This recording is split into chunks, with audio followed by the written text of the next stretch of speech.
desire to have any man placed above yourself, or to have even yourself placed above any human being.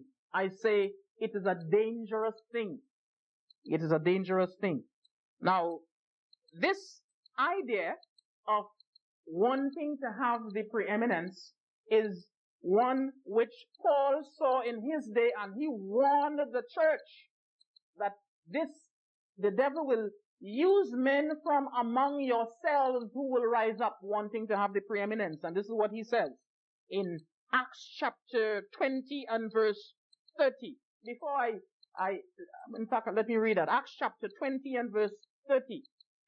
Acts chapter 20 and verse 30.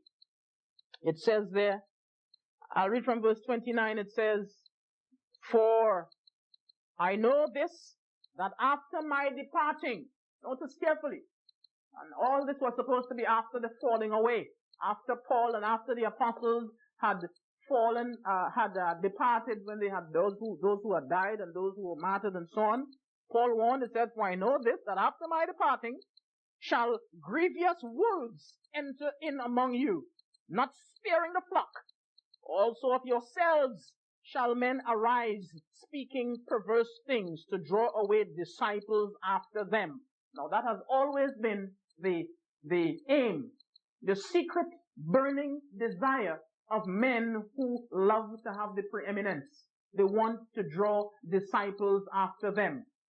Now, in the church, you will never suspect that a pastor will really want to draw disciples after him, you know.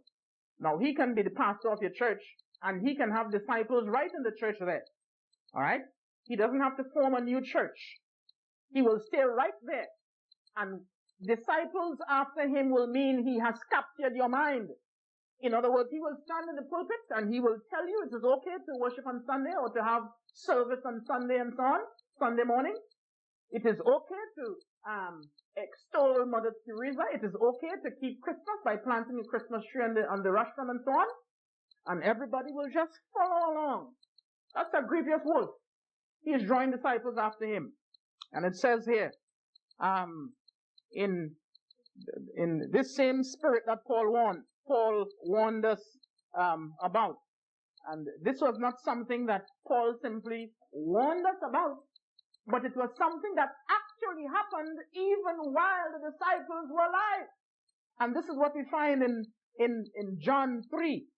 John 3, 9, John 3, and when I say John 3, I mean the 3rd John. 3rd John verse 9 through 10. It says, "I wrote unto the church, but Diotrephes, who loveth to have the preeminence among them, received us not." So now here, the Apostle John. This is John, the beloved. John, the Apostle, the one who was exiled on the Isle of Patmos. All right? This was 30 years after Paul made that statement in Acts chapter 20 and verse 30. So we are dealing here with AD 90. Paul made that statement in Acts chapter 20 and verse 30 in AD 60. So in AD 90, John the Beloved is writing this letter. And he was showing that after Paul had died, here was the very same thing that Paul predicted, that some will arise up among the brethren wanting to have the preeminence and to draw disciples after them. And here we have, he named one. "I wrote unto the church, but Diotrephes." Now we have a lot of Diotrephes today. They are in the church, in responsible positions to boot. "Diotrephes, who loveth to have the preeminence among them, received us not." So this Diotrephes, you know what he did?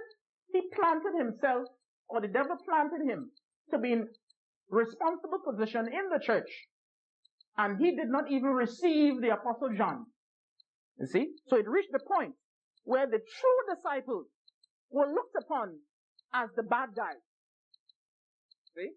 So even then, those loving to have the preeminence had already taken their positions in the church. Now today we talk about Jesuit infiltration and so on. We talk about that. And Derek, you were giving us an experience where this pastor that you met confessed to you that the church is now being infiltrated, and he says that they raise their hands in the crusades and they are being baptized, and then they are taken into the colleges and so on, and they are trained as ministers. So the Diotrephes are coming in. By the droves, they are coming in. And it says here, for Diotrephes, who loveth to have the preeminence among them, received us not. Wherefore, if I come, I will remember his deeds, which he doeth, prating against us with malicious words. So Diotrephes was standing on the rostrum and calling the Apostle John an offshoot. See? This is what Diotrephes was doing. He stood on the rostrum, and John became the bad guy. He was prating against them. Malicious words.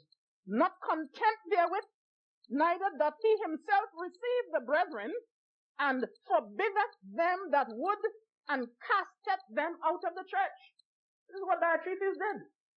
So those who decided to listen to the Apostle John's message, he cast them out of the church. So all the offshoots went out. They kicked the offshoots out. See? So even the apostles had a hard time. So you see that those desiring to have the preeminence existed even in the time of the apostles. So now when we talk about the rise of the papacy, sometimes we like to mark the rise of the papacy as beginning in AD 538. But the spirit of the papacy was already in existence even in Paul's day. You see, this is why he said the mystery of iniquity doth already work. This is what he said.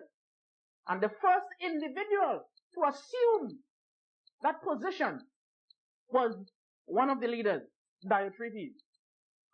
And I say, there are a lot of Diotrephes today. Verse 11 said, Beloved, follow not that which is evil, but that which is good. He that doeth good is of God, and he that doeth evil hath not seen God. Hath not seen God. So now 6 years later, in Revelation chapter 2 and verse 6, and now this was in AD 96 now, right? I think we all know that John the Apostle, John had the revelation on AD 96, in AD 96, when Christ himself came and appeared to John on the Isle of Patmos. This was in AD 96. In Revelation chapter 2 and verse 6, it says, the message to the Ephesians, the very first church, they had a problem, and he was told to write to the 7 angels, to the ministers of the 7 churches. The first church, the Ephesian church, and you know that these churches are symbolic of the churches in the Christian era, of which the Seventh-day Adventist church is called the Laodicean church, the last church. So here we see in Revelation chapter 2 and verse 6, it says, But this thou hast, speaking to the Nicolaitans, to the Ephesians, thou hast the deeds of the Nicolaitans, which I also hate. So now, what is the deeds of the Nicolaitans? Now let me just read it here from a book called Lessons from the Reformation, and this was written by A.T. Jones, and I'll read from page 140. It says here that among the elders who were all equally bishops, one arrogated to himself the title of bishop. This made the 3 orders, bishops, presbyters, and elders and deacons, with the bishop corresponding to the high priest, the presbyters corresponding to the priests, and the deacons corresponding to the Levites and the Mosaic order. Then these all were distinguished as the clergy, while the people in general of the churches were but the laity. The word clergy comes from the Greek word kleros. It signifies a lot, and so of a person, an official chosen by lot. The word kleros also signifies a mischievous insect in the beehive. Kleros, aparios. The word laity, lake, comes from laikos, which from laos And this from laos in Greek, it signifies the people at large. Not the people as composing a state or a political body, but merely a mass of men, and these the unlearned. With this aristocratic spirit of the distinction of the clergy in the nature of the case, and there entered also the spirit of rivalry of the dignity and offices and that pertain to the clergy, and of self-exaltation, arbitrary authority and domination by a higher clergy over the lesser, and by all the clergy over the laity. The actual working out of this spirit was first manifested in the church of Ephesus. To the elders of the church, in his last talk with them, Paul said, "Of your own selves shall men arise, speaking perverse things to draw away disciples after them." Acts chapter 20 and verse 30.